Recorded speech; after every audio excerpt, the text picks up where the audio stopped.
Welcome back to Sunlit Brushstrokes. Today is part 2 of our cute and cozy cups. Be sure to check out part 1 to see how easy it is to draw these. Today I'm excited to discuss shading and color. Let's go ahead and get started. Now, I'm going to be using a combination of watercolor pencils and watercolor today to add our color to these mugs. But I thought because this is the plainest mug, it might be a good time to show you how you could use a pencil to shade it. I'm going to use a watercolor pencil, but this would also apply to a pencil. You just wouldn't add water after. So you can, of course, use, there's so many ways actually of shading. You can do soft blending, you could do hatching, cross hatching, but I'm going to show you what we call shadow modeling.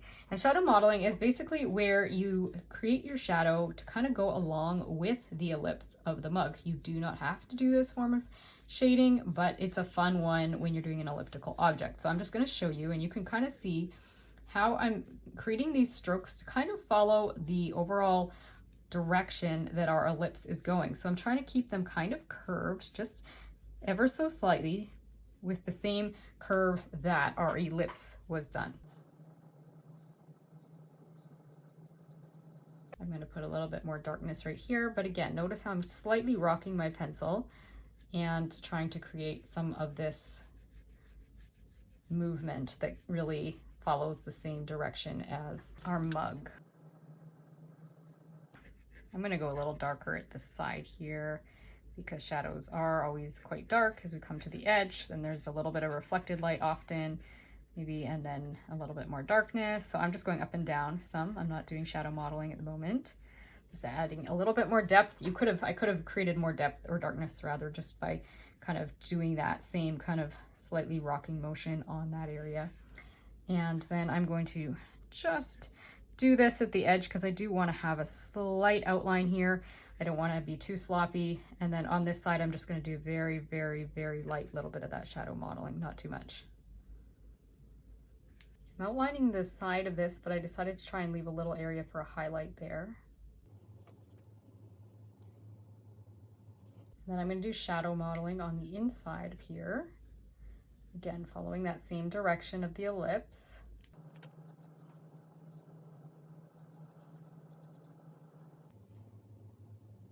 Intensify the shadow a little bit right here.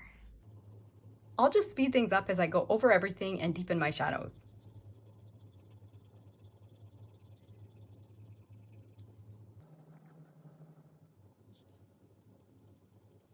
Now on the saucer, we're going to have a little bit of this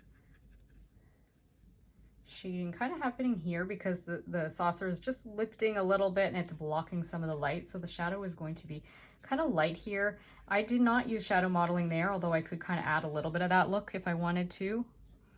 But it's a little trickier on the plate, I think. So I'm just going to mainly use a blending method of just basically coloring it with circular motion. Here you can see I created a strong cast shadow on the left side of this saucer, and that's because the mug is actually blocking the light from landing on this section of the saucer. Then the saucer is blocking light from landing on the surface below. And once again, that shadow is going to be slightly stronger towards the left side. So I'm kind of winging my shadow a little bit. I do have a reference photo, and yes, we discussed how those shadows work, but I don't actually have this exact mug and this exact saucer and exact light source in front of me.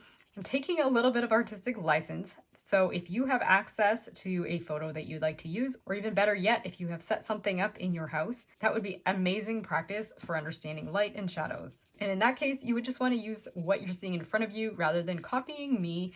You could just kind of follow along with what I'm doing for the direction if you want to learn how to do shadow modeling. I'll just speed things up as I go over everything and deepen my shadows.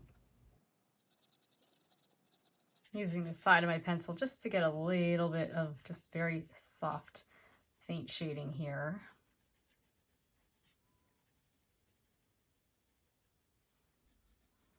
And then under here, there's going to be more shadow.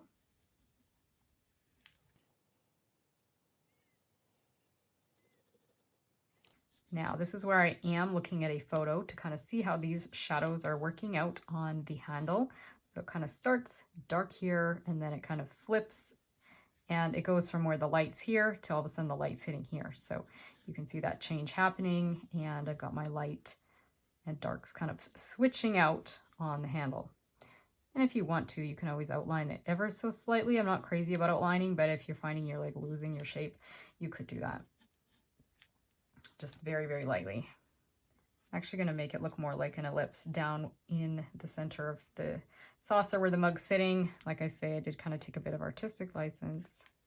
And taking artistic license does get easier and easier the more you work from life, because you're able to kind of almost memorize the different shapes or the different ways that the light and the shadows work together. But I probably still haven't got that perfect, but I'm going to call that good. Now I'm just going to go ahead and add a little bit of burnt sienna to the coffee, the latte top, if you will.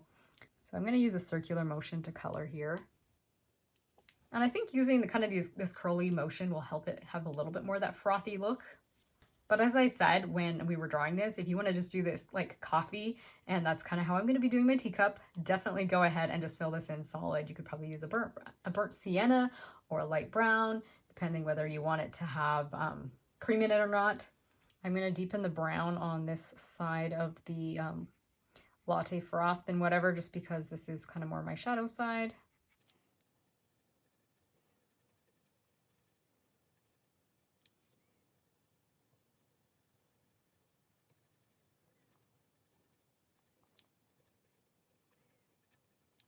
Then I'm going to grab my paper towel, and if you've watched any of my watercolor pencil videos before, you know I like to keep a paper towel handy so that I can blot my brush, and I always start in my light sides and start blending this out. And I'm going to try and maintain sort of that look of the shadow modeling, so I don't want to overblend that. I'm going to come into here. If you really like the shadow modeling, you wouldn't even have to blend it with water at all. But since I'm using watercolor pencil, I'm just going to come down the side and just try and get a nice clean edge there. And then I'm going to try and just gently stroke my shadow modeling here so that I don't lose it. Or I should say don't lose it completely. I am sort of losing it. Oh well, you got the idea of how shadow modeling works. I'm going to let this kind of blend around. I do like that watercolor look, so I'm going to try and not touch it too much. And I might just, well, yeah, try not to get too much of the shadow down here. I'll just let a little bit come leak into the cup. I think that looks kind of pretty. You know what I think also would look kind of pretty is to just drop a tiny little bit of my burnt sienna into the light side, just so we have a little bit of warmth over here. It'll just kind of create some pretty harmony with the rest of our latte mug. I'll probably do that in a few places with the lighter areas. Okay, I didn't quite blend there, and you can see that it's looking weird. Okay, that's better. After all that work, we don't want to lose our ellipses, right? I'll probably let things, let the mug dry before I do the saucer, but I'm going to go ahead and do the handle, and I'm just going to wet the whole thing and let the water go where it wants to go. So we are going to get a slightly watercolor look. And once again, I want to throw a tiny bit of my burnt sienna in here just to create a little bit of that color harmony with our latte, coffee, whatever.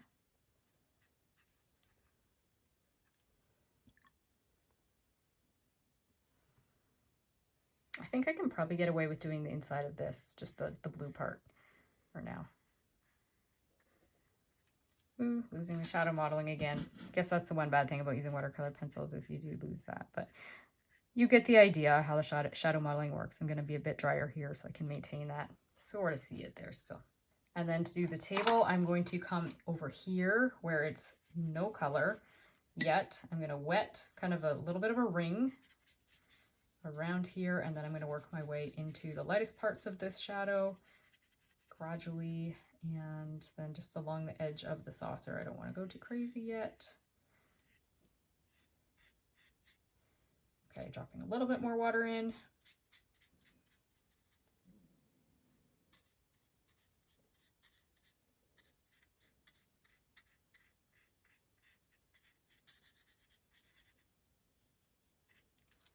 I kind of like that. I don't know if I even want to add any of this burnt sienna anywhere. Maybe a few drops just here and there. I don't want to go overboard. I actually kind of like the way that this is running a little bit. My paper is curling and things are running, but I think that's actually kind of pretty. So I'm going to let it be. If you don't like the running look and you want it to kind of have a little bit more of a round look, you want to flatten your paper a little bit. think I'm okay with this. And like I say, once this dries, I'll come and do the saucer. I'm getting a little bit of a bloom along that edge where I obviously went from very wet to very dry. I'm a little bit mixed about whether I want to try and get that to blend out because I'm going to lose my fancy shading here. Let's try it. Yeah, I don't think so. It's making a mess. I'm just going to let that dry and then I can come and do some final tweaks on it after. Do you enjoy working in watercolor pencil? If so, I think you'll be interested in my free 2-part pencil technique mini workshop. Whether you're looking for ways to add texture to your work, or if you simply enjoy coloring and would like to add dimension to your coloring pages, this workshop is for you. You can even apply many of these techniques to graphite pencil or other dry media. I'll share examples of how I apply these techniques to inspire you with ideas for your own artwork. You can sign up for this workshop at the link in the description below. Now back to today's video. All right, so I've come back to this and it is dry, but I did get a bloom here, so I'm going to go over it again with pencil because I do not like the way that looks.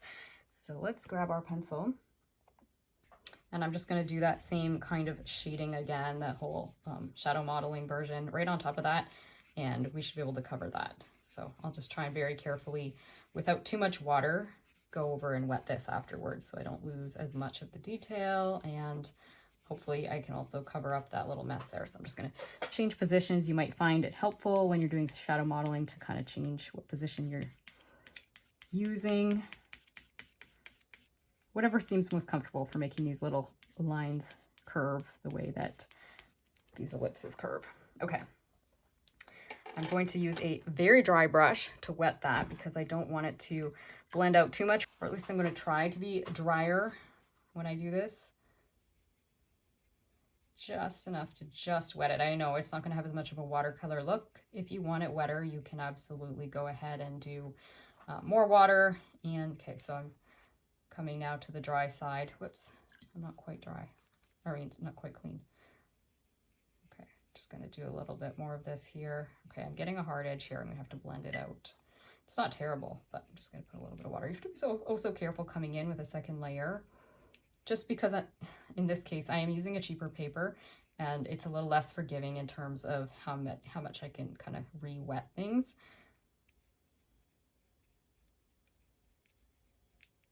That's less of an issue if you are using a higher quality paper, like a cotton paper.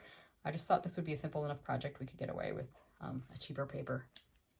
It's what I often use with my watercolor pencils just because I don't do as much layering with watercolor pencils. I think it's going to be okay. I can see a slight bit of a line here.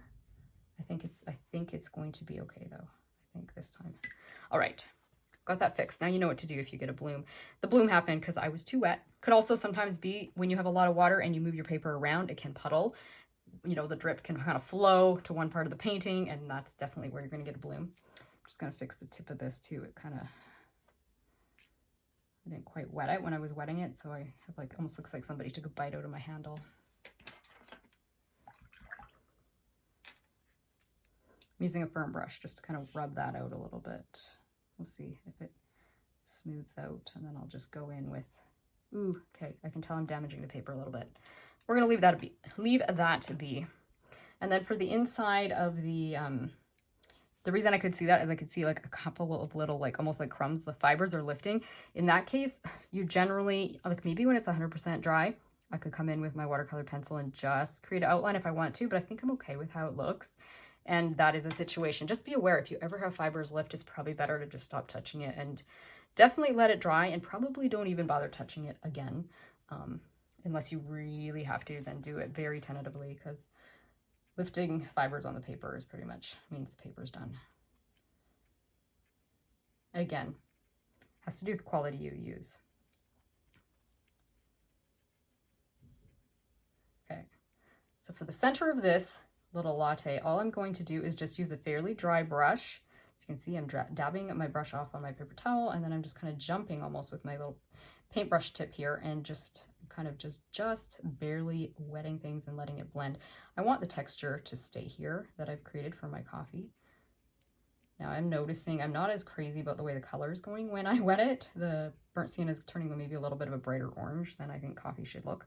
So I might just come in with a teeny little bit of this more brownie color on my brush while it's wet, and I'll just drop a few drops of this darker color in a few places, just so that we get it back closer to the coffee color. But hopefully whatever color you picked is working just fine. You don't need to do anything with it, but in my case, the burnt sienna was just a little bit too orange. And that's what can happen with watercolor pencils. Sometimes those colors just intensify in a different way than you necessarily want them to, but there's still some.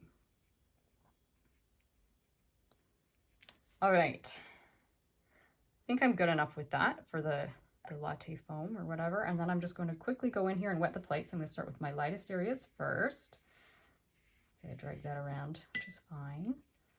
Again, try and go into the lights, wiping and drying. So when I start to feel saturated, I wash my brush, dry it, and then, or slightly dry it, dab it off, whatever, and then come back in. So I've got, you can see kind of some water here. Whenever I want to go into light sections again, I re-wash my brush.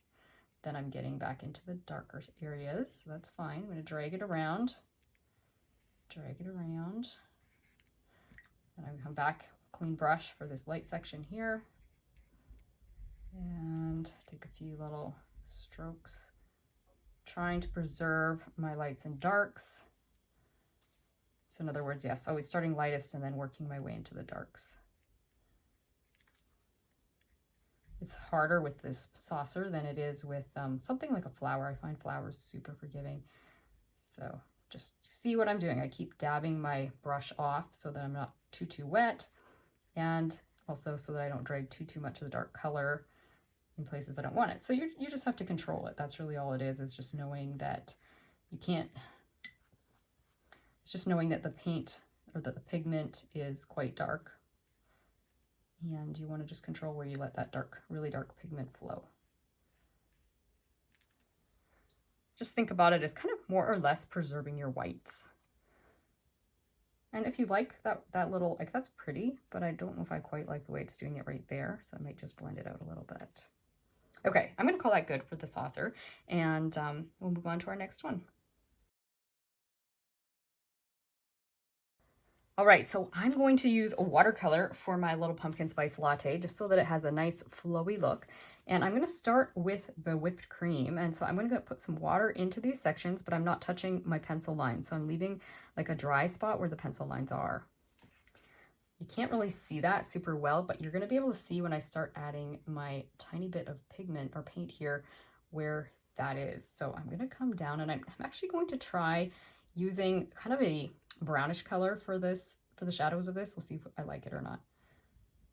And I'm going to put that just along the base, kind of where the pencil line is. And then I'm going to grab another watercolor brush while that's still wet. Ooh, it's starting to dry. And I'm going to just blend that out. You can see I actually did touch my shapes there. Didn't intend on it.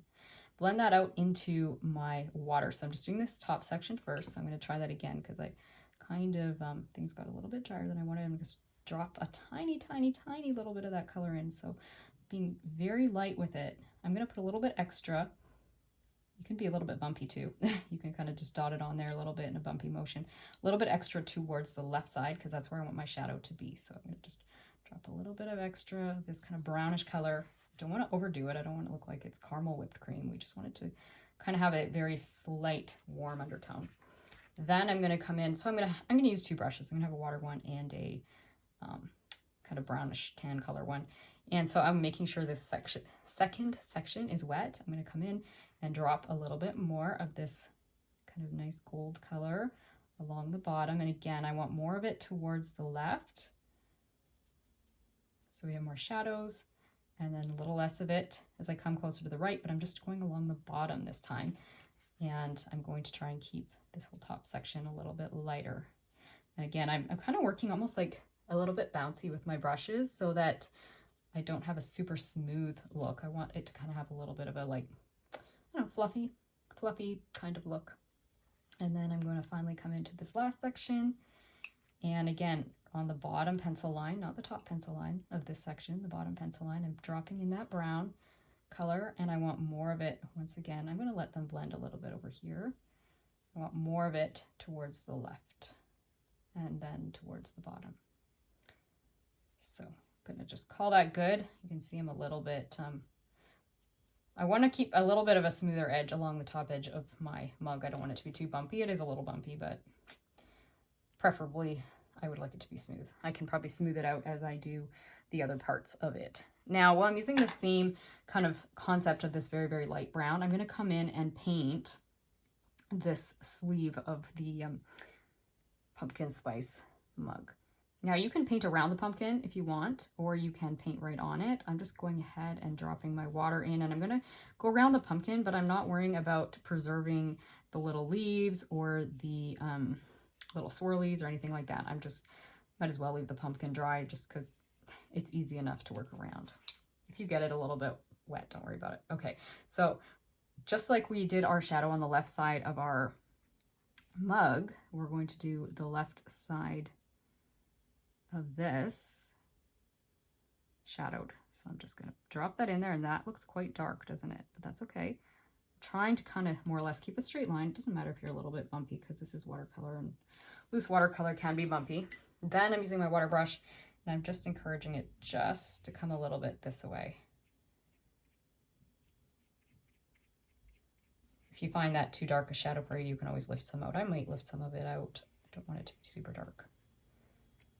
I'll just soak it up a little bit with my damp brush and then dab a little bit of the brown off. Yeah, I think that's better. It's got a shadow, but it's not too strong. And this side, I want just a teeny tiny bit to show that it's wrapping around. Often there's just the smallest amount of shadow on the far side towards the light, just because as it wraps around and it's going back, it tends to recede, and it can sometimes just have a smidgen bit of darkness there, but not too much. So I don't want very much there. Alrighty, so I'm going to call that part good, and I want to let that dry. So we are going to leave it be and let everything dry, and then we'll come back in and do the remaining. Oh, I'll tell you what, we could do a shadow here. Let's do a shadow, and then we'll do the remaining parts. So once again, water brush is going to come in here first, and I'm going to create a shadow. Now you could outline your shadow. In my case, I'm not. I'm just going to invent my shadow, make it like it's kind of coming off from this latte mug, and I'm going to put the darkness kind of along the bottom here, just like this, and then let it kind of flow out and fade out into this puddle that I created for it. I might even drop a teeny weeny little bit of purple color in here. I don't know. I hope I'm not going to be too upset with myself for doing this. It's looking a little greeny. Gotta be careful. Okay, I'm just going to blend things around with water now. And I'm using my paper towel to kind of like soak it up because I'm getting puddly here.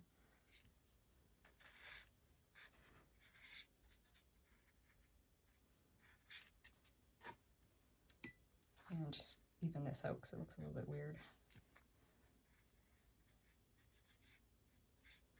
I don't know. What do you guys think? Is that kind of ugly having a warm tone shadow? Should we put a little bit more of a cool tone in it? I dropped a tiny bit of red into my kind of my purpley bluey shadow that I was shadow color I used before. I think I'm happier with that.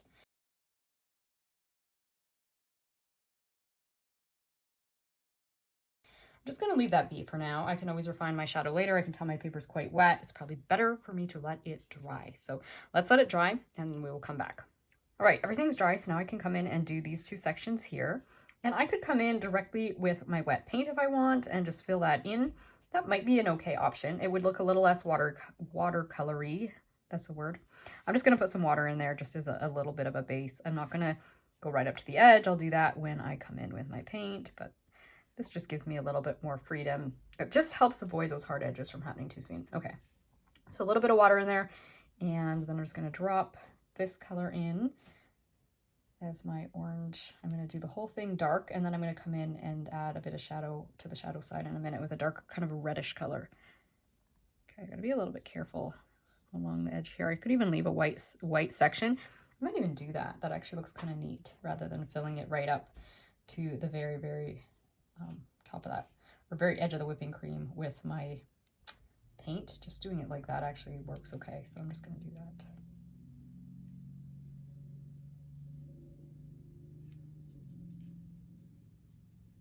I could leave this section here a little bit less paint and just kind of go with a little bit of water and give the impression that there's a bit of a highlight there. I kind of like that right there. So I'm going to do that. That's optional. So what I did is I filled that in with that orange, but then kind of lifted or didn't quite put as much paint right there.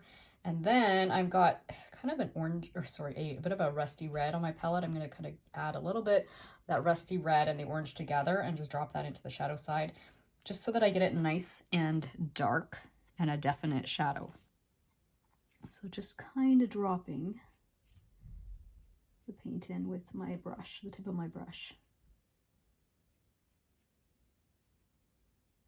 All right, so we've got a shadow there. Do we want to put a teeny weeny little bit over here? We don't need much. Okay. Now I'm going to repeat that down here. You know what? It might already be starting to dry a little bit, so why don't we go ahead and just add a little bit extra water because it might already be drying or soaking in.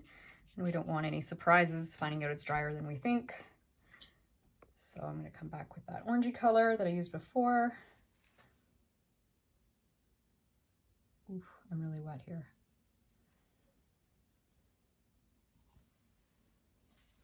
You can always dab some of the water out of your brush by kind of doing this on the ferrule of your brush if you need to.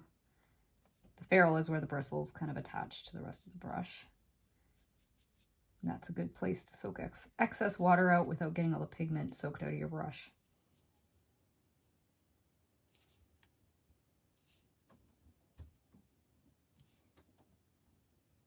Tiny little bits there. Okay, so you can see once again I didn't put as much paint here. I kind of want a bit of a highlight.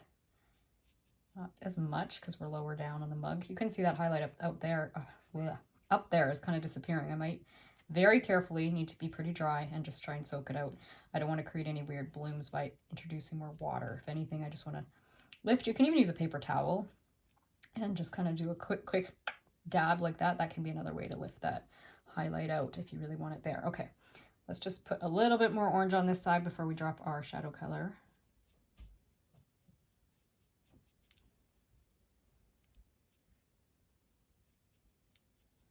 Kind of using the orange, if you will, as a bit of a shadow color, right? Just more of it, and then I'll come in with that rusty color.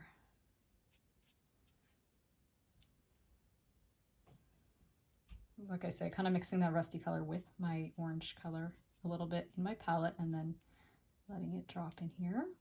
A little bit more of that rusty color. Okay, just a tiny bit on the side here.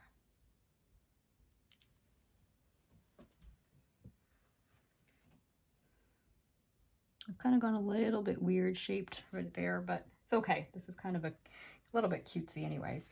All right, I think the other thing we can do, actually, you know what? A little bit more of that. I'm being fussy. I want more shadow. I really want to emphasize the shadows. That's what this is about today, right? Is shadows. So there we go. That's better. I like that. Okay. Now with this color in my brush, I'm going to come in and just fill in the little cracks, if you will. I'll come to this side first. Just the little tiny bit of mug that you can see behind the whipping cream. You know what? I'm not going to make it as dark as that. I'm just going to dab that out with my paper towel. Just so it's a little bit lighter. I think I want to aim it to be more of the orange color rather than that reddish color. So I'm going to just try and... I'm not going to worry. This side can be darker because this is the shadow side, right? When we're working on the inside of the mug, the shadow and the light side reverse. And drop a little bit of that orange color. Now, it really wouldn't matter how dark or light this really gets because that whipping cream could be casting a bit of a shadow actually onto the mug. So we don't have as clearly a defined light and dark side in the inside of our mug. All right, so everything's wet, so it's going to be awkward to try and work on this. I'm going to let this part dry, and then I will come back and do our final details. All right, now just our final details on our pumpkin spice latte. We get to do the pumpkin and the leaves, and I have taken the same dull orange we've been using, but I mixed more yellow and red into it, so I have a slightly brighter orange. I'm going to use that for the pumpkin. I'm just using a tiny little brush, and I'm going to come in and do all these little shapes. So I'm just going to start with the middle shape, then leave a little gap and do the shape beside it. So there's just a little white section there, just so those little sections don't bleed together. You could just make it all one big orange pumpkin and then draw some lines to separate them, or even paint some lines to separate the sections, but I like actually leaving a little bit of white between, but that's a little more challenging to leave the white, so if you prefer, just paint your whole pumpkin solid orange, and then just make a darker orange color to define your shapes at the end, or even grab a watercolor pencil and just do some darker orange lines if you prefer that. I'm going to throw a teeny weeny bit of this darker color in the shadow side of this pumpkin.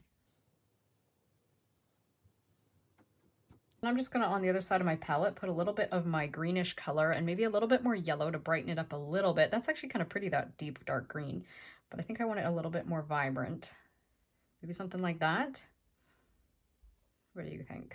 I think I might use that color of green and do the little leaves.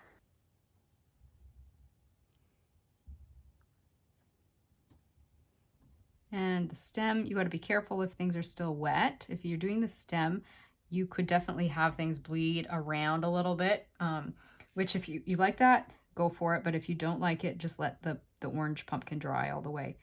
I'm going to do these tiny little swirls. This is a little complicated. You could easily grab a green pencil to do that if you want.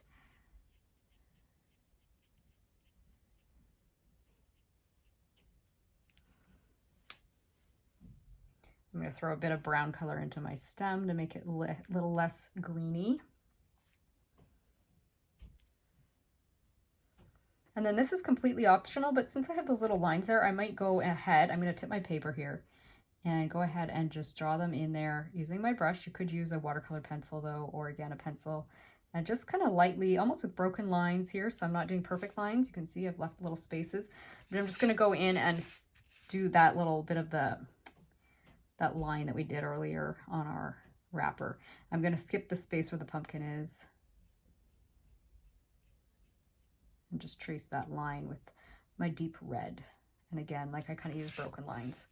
You know what I almost forgot? We need spice on this, or at least some people like spice on their pumpkin spice latte. So I am going to use paper towel, and I'm just going to try and create a little bit of a, I don't know, like a protection over everything else except for this whipping cream. And I'm going to, it doesn't matter too much, like if it gets a little bit of spray on that orange bit there, because we're going to be using kind of that orangey brown color. Okay, that's probably okay. Let's just try this. I do not do splatters or sprays very often in my work, but sometimes they do add a nice touch. So I'm going to use some of this kind of burnt sienna color on my brush.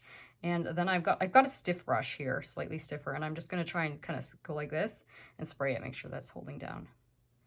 Do this only if you want to take the risk. I'm going to try and fling it. Try and get my angle right.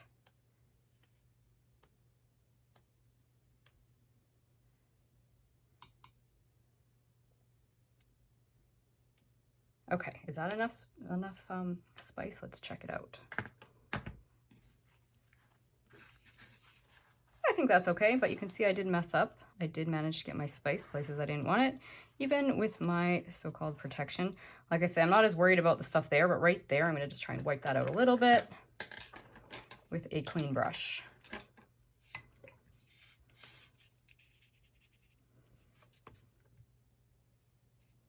And the sooner you act, the more likely it will come out. So you get that wet, kind of scrub it around with a brush, and then just dab it with a piece of paper towel. Obviously, I did not protect that corner very well. All right, well, there is our pumpkin latte, or I should say our pumpkin spice latte. All right, I'm just making up a kind of a neutral gray color to use for my shadows for my teacup. And this is just a cheap dollar store plate, which is great if you run out of room on your palette and you just feel like you want to mix a small amount of some color. Just use a very cheap plate as your palette and you'll have a little bit of space for yourself. I might even throw in a tiny little bit of my blue to one side, just in case I want to go with a little bit more of a blue undertone in any of my shadows, or a little bit of my brownish color in the lighter areas. So I'll just drop a little bit of that kind of more towards the side. That's just kind of an optional color I may or may not use. We'll see, but at least it gives me some options if I'm feeling like things just need a little touch of something. But for the most part, I'll just work with this and decide if I want to throw any of those colors in or not.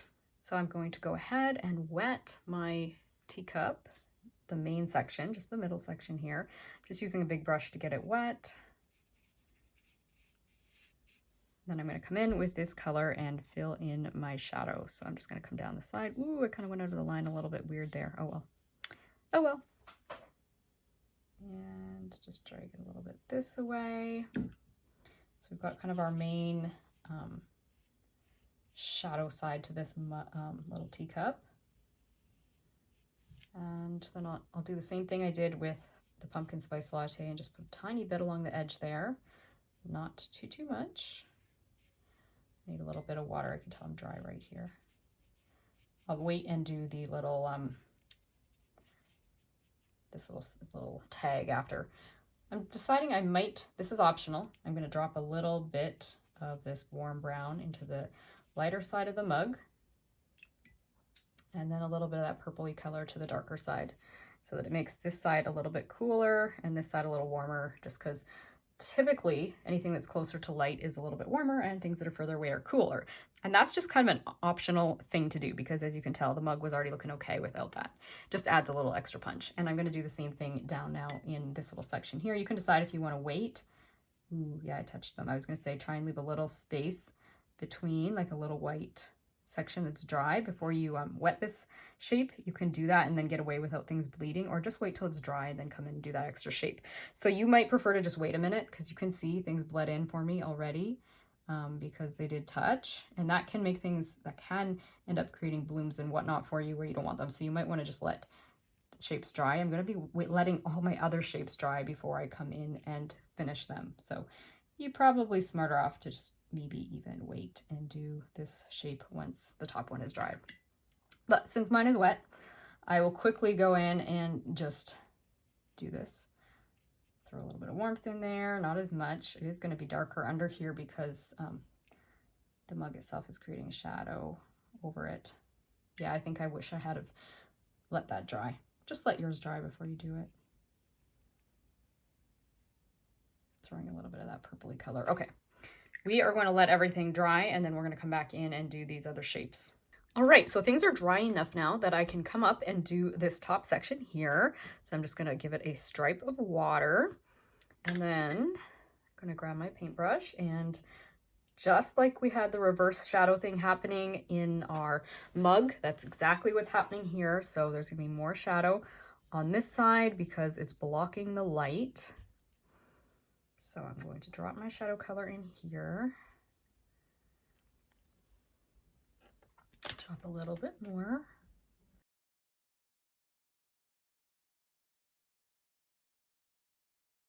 And then I'm going to come over here. And yeah, I'm really liking, you know, the idea of putting this warm color into the light side. You don't have to do it. As I said, it's totally optional, and it does make it a little less simple, but it really adds a beautiful touch, doesn't it? Having that warmth. And then adding just a couple of drops of that kind of cooler color as well in the shadows, that really adds to it. But like I say, you could do this all in one color, just like we did the first mug with just one color of shadow, and that's all you need to do here as well. And then I'm going to use my large brush and wet the whole saucer here, or a little plate, and just fill this in with water. I'm going to leave the handle dry. I'm going to do that at the very end, so I don't want things to bleed together. So I'm just doing that tiny dot of water back there, and then just kind of repeat the steps. I'm using this color. As you can see, my palette is drying, but I'm going to put this in here, and there is shadow that tends to happen over here a little bit the same way as what's happening in the mug up there. I know, messy. I'm coming to clean that up. I want to work on this shadow too while it's still wet, and just get this the way I want it. Now,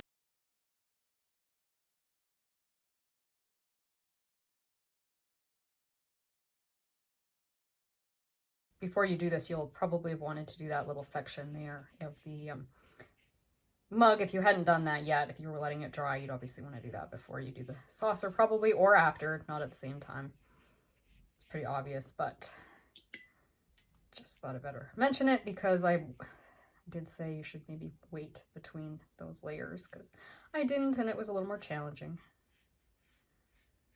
Okay, now I'm guiding this around a bit. Oh, that's interesting. The paint is almost separating a little bit, or my brush had some reddish pigment on it. That's interesting.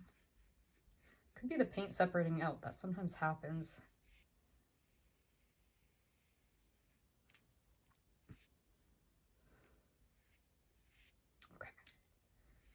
So the saucer is a little more confusing just because it is funny the way the shadow kind of creates that darkness over here, even though it is the lighter side, right? The sun is, or a light source, we're having it come from the right, but because of the way that the plate kind of dips or whatever, or the little saucer, it tends to be slightly bowl shaped.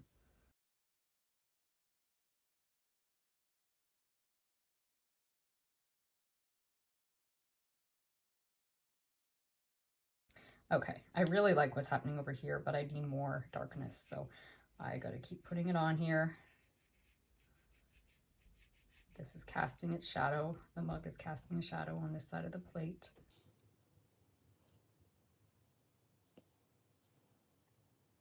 And then I'll drop a little bit of that bluey color in there again that I've been using.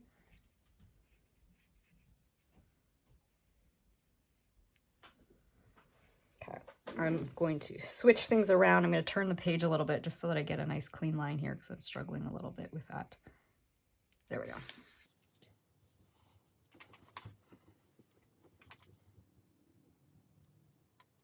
Dropping a bit more of that purpley color in there again.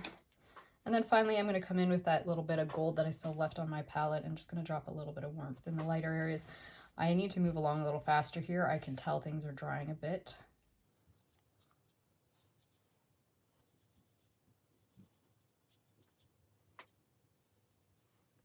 All right, now I'm going to let it dry. All right, so our teacup now is dry enough that I can come in and do the handle. It feels dry around the handle. I think it's a little dampish, yeah, over here still, but it's dry enough that the handle can be done without it bleeding. So I'm going to go ahead and just put a little bit of water on my handle first, just a tiny touch. Then I'm going to come in, and this is where we need to pay attention to how the light source again works. So under here, we are going to have our shadow, right? We know that from our mug. Now in this area, it tends to be a little bit lighter again. So I kind of got a little paint there. I'm just going to dab it out. Might put a little bit of that goldy color, and then I'll come in and do the base of it after with a bit more shadow. So just put a little bit of that goldy color there. Don't want it to be too defined. I'll just lift it out a bit. So the darkest section is under here. And then it kind of reverses. This is complex, the handle. So if you were finding this handle complex to draw, it's most definitely a little bit more complex to paint, because then the light, it reverses, right? It kind of, again, if you refer to the mug we did, you can kind of follow the same principles. The light now reverses, and we're going to have the darker shadow part kind of under here now. So if you need to, refer back to the mug just to kind of get an idea of how we put that shadow on there, so you remember where the lights are falling and kind of where that makes the shadows end up kind of landing as well. It is a little bit more challenging on this handle because it's got all these little extra intricate details. Definitely, like I say, if you've drawn a simple handle, it'll make the process easier because you can kind of just copy what you did with your mug. But the same idea is happening. You just have to kind of work around these little knobs and whatever. And you can see there's times I have to lighten, times I'm just going to drop those colors in and let them be. And just give yourself grace with this part, because this part is probably the most challenging of everything we've painted today.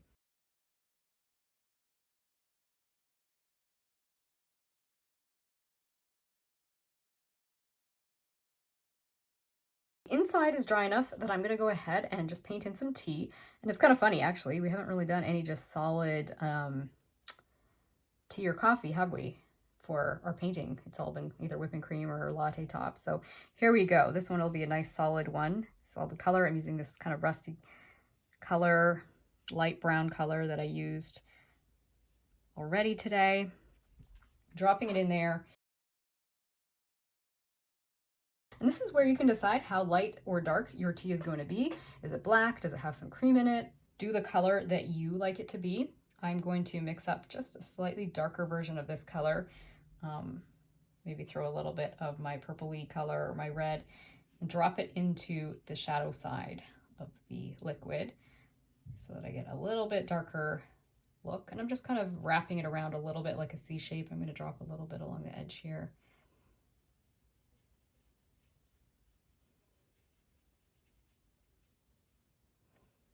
Maybe even a tiny bit more. Don't want to get too dark, but ooh, okay, that's dark, but that's actually kind of pretty. It makes this this stand out a little bit more, but it's almost starting to look like black tea. But I guess this light side makes it look like there's still some cream in it. I'm your cream girl. I like cream in my tea and my coffee. Now I'm getting a little bit persnickety here, but I'm noticing that I kind of almost have it a little bit, the shape is just a little bit off here where the whole shape of my liquid could come up just a smidgen along there. Yeah, like that better. And then what do we think? Do we need a little bit of shadow under here? I think we do. So I'm going to use the color I used before. I'm going to try something a little bit scary. I'm going to go straight on with this paint. Then I can soften it if I want to at the end. I'm just going to come in here, lay that shadow on, then I'm coming in with some water and I'm just softening that. Mixing that color in with a little bit of my blue dark color.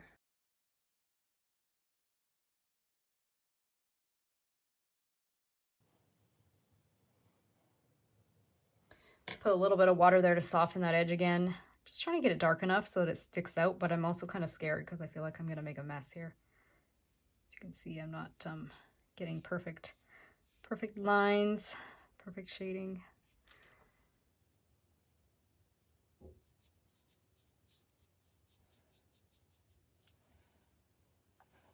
And I'm wanting more of my shadow, of course, on the left side, right? Because that's where the light is getting blocked from. The whole thing will be casting a shadow. Could even be a longer, like more dramatic shadow than this, but I'm just doing a shadow for the plate. Okay, so I'm trying to kind of add some shadow color and then soften it with water. It's not perfect, but I think I might leave it something like that.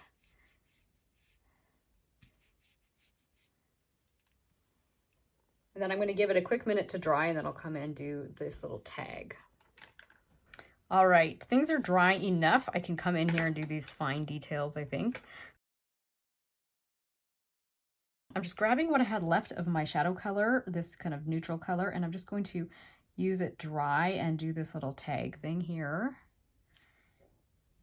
And then I'm going to define it a little bit by creating almost like a shadow on the other side of it. So just almost like this L shape, like so. And that's going to kind of give the impression that that's kind of casting a shadow against the teacup. That shadow might be a smidgen dark, and if you don't like it that dark, you can just dab it a little bit. It's not quite as strong. I don't even know if I want to put much color on the tag itself. Maybe we'll put a little bit of water and just the smallest little touch of like an orangey color. I don't know. We really don't need much with that tag.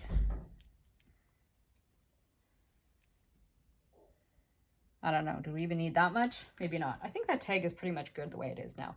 Now this step is optional. You can watch me do mine and decide whether you would like to do this to yours or not. It's a little scary, but I feel like I want a little more shadow down here. So, like I said, I'm gonna grab some of my shadow color and you just watch, because sometimes when I do these scary things, I just tell my students, watch me, decide if you want to take the risk on yours or not.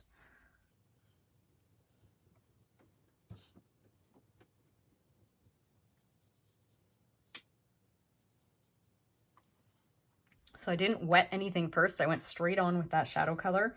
And then I'm going to drop a tiny bit of my kind of bluey color, purple color into here. I don't know. Like I say, this is a risk. I'm not sure I'm going to be happy with this risky thing I'm doing, but just felt like I could push that shadow a bit. And then I'm going to use a damp brush and just see about softening it a little bit. It will dry slightly lighter as well, so we'll see.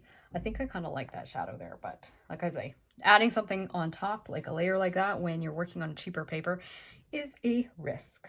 Just because it can end up lifting the colors underneath, or you can end up with some goofy edges or whatever. So I think it's maybe going to be okay. I'll just have to keep an eye on it as it dries, that I don't get any weird hard edges there. I think this one might be my favorite. What about you? Do you have a favorite? Let me know in the comments below. In the meantime, I hope this tutorial has brought a little taste of God's beauty and peace into your everyday life, and that it's inspired you to continue enjoying your own creative journey. See you again soon. Bye!